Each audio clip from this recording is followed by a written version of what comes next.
hour-long comedy special on YouTube called My Ex-Drug Dealer. He also is doing a lot of sketch comedy on YouTube right now. Give it up right now for Danny Fallon.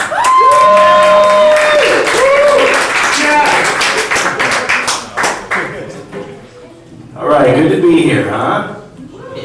Yeah. Good to be alive, right? Yeah. Could be worse. Could be sucking dick for heroin.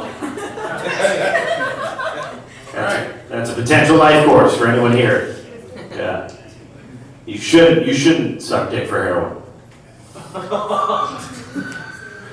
That's what my mother used to say when I was on heroin. And she's right, you know. You shouldn't suck dick for heroin. You should suck dick for love of the game. You should suck dick because you're good at it. We appreciate you.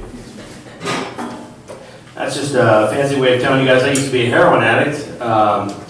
You ever meet these individuals? It's a pretty terrible addiction, pretty horrible, right?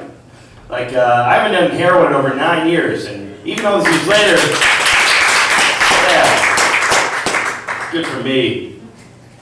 Even all these years later, I still get these intense cravings to remind people I used to do heroin. It's like my whole personality, you know?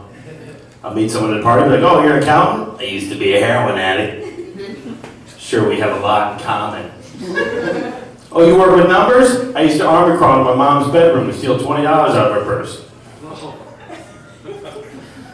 Yeah. It's good, though. It's good to be alive.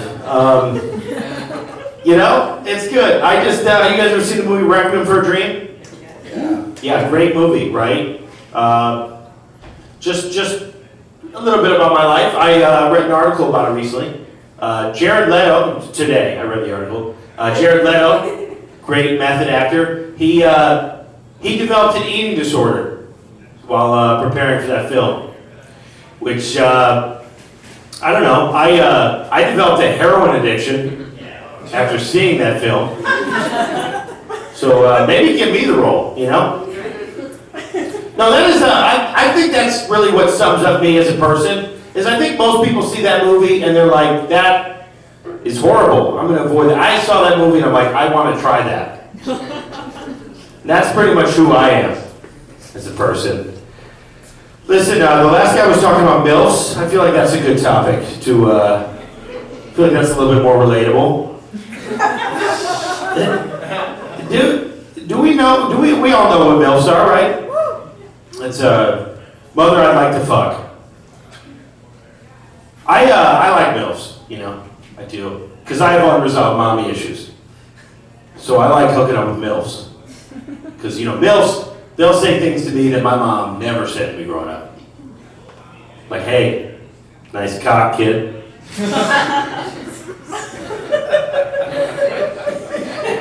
Or, I love you, Danny. No, I'm just playing. My mom told me I have a nice cock, so.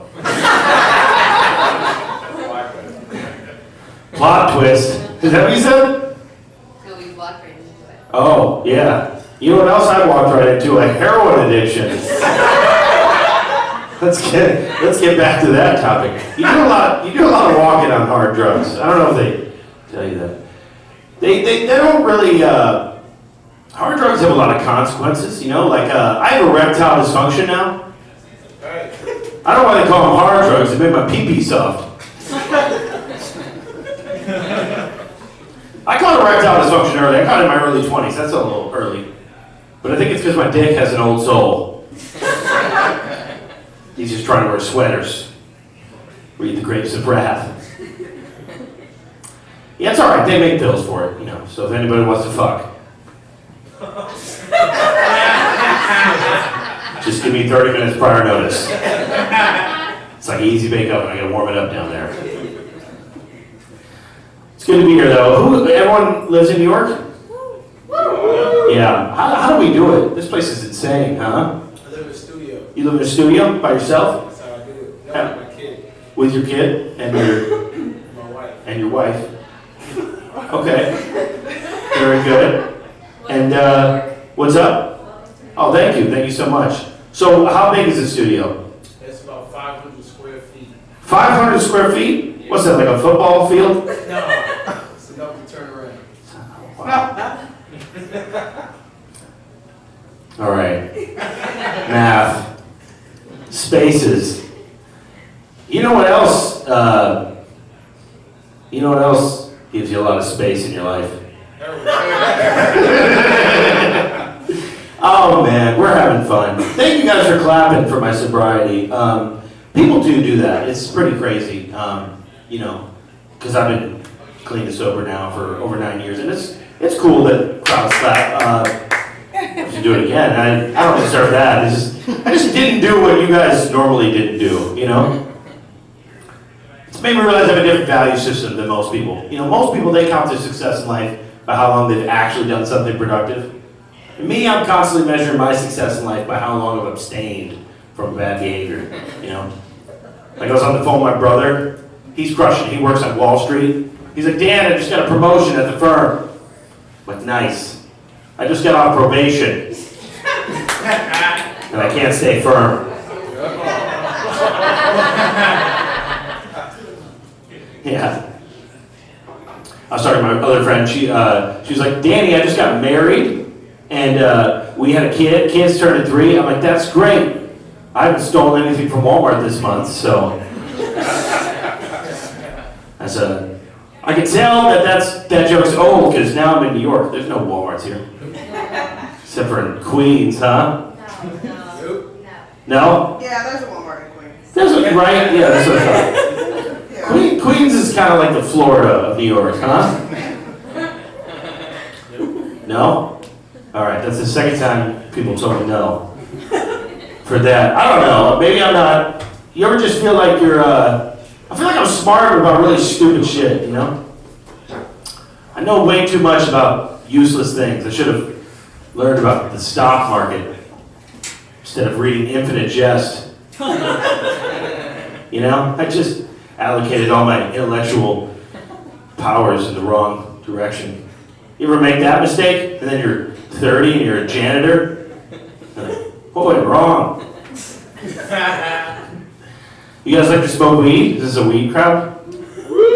Yeah? I don't like smoking weed. I quit smoking weed even before I got sober. It makes me too paranoid, you know? I like other drugs. Other drugs will make you paranoid. At least it's fun. Chris? Yeah. We don't do drugs. You don't do drugs? You church people? Yeah. Really? Yeah. Like Jesus church? Yeah. Hell yeah. I grew up very Jesus church-y. You know, I was thinking about this recently. I grew up pretty homophobic. Wasn't going to go here, but I'm going to go here. And it's not like it wasn't mean. It's just what I was taught. Like, I wasn't mean about it. I was just like, I love gay people, but they're going to hell, you know? And then I grew up and, and I started to have a different opinion about things, about God. And I think it's safe to say that now, knowing what I know about God, that gays are definitely going to hell. It's a classic misdirect. I had more to make that funny, but it works on rhythm alone. What about when you sucked it? What about? I'm going to hell, for sure. What's going on? Is this personal to you? Are you homosexual? I'm a homosexual sex criminal, technically. I don't know if you know this, you can't trade sex for money or goods. That's a crime. So, I'm a gay sex criminal. I'm going to hell. For sure. Did you actually suck dick for heroin? No, I got my dick sucked. Oh, we didn't talk about that yet. Thank you, Chris. I never sucked dick for heroin. Yeah, that's an important distinction. In the hierarchy of gay acts for cash, I'm a little less gay than full gay. I got my dick sucked, like the movie Basketball Diaries. From a man? By man, yeah. You're going to hell. Yeah, they know. I'm going to hell, yeah. I got blown. That was my first sexual experience ever. I got blown by my boss from Subway. For $70. Wait, you sucked your dick and gave you $70? Yes. This is a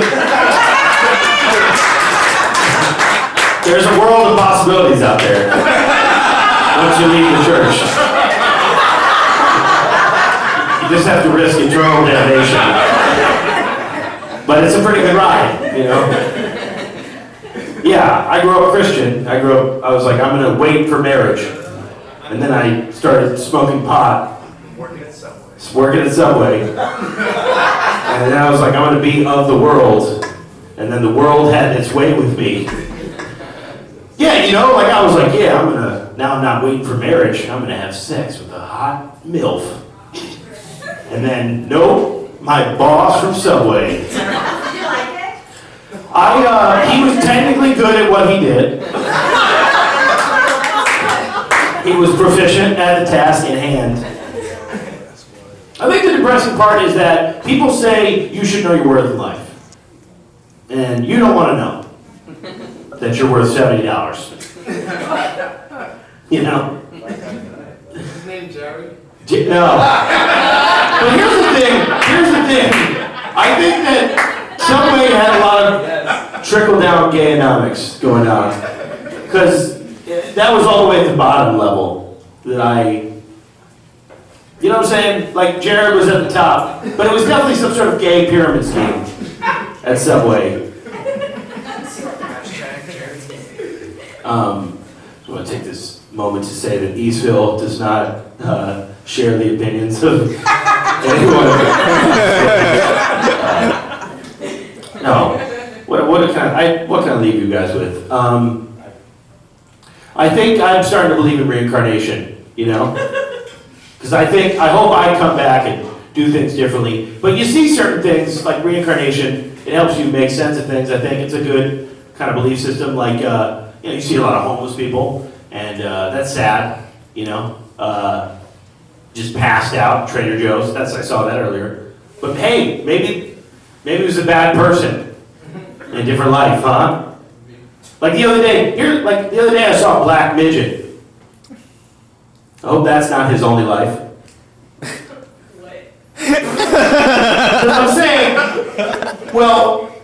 I'm saying, like, it's hard, like, there's obviously systemic racism in this country, right? And then also, being a midget doesn't seem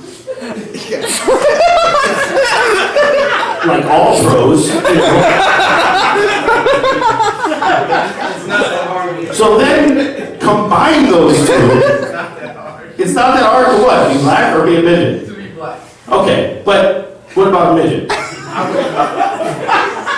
I'm just saying for the sake of the joke. Can we say, like, because rappers, whenever I listen to rappers, they're always telling me that it's really hard to be black. So I just figured maybe they were saying, like, maybe that was true to some extent. Like, I just read Iceberg Slim's memoir, and he had a pretty hard time living in a hockey world. That's what he was talking about in the book.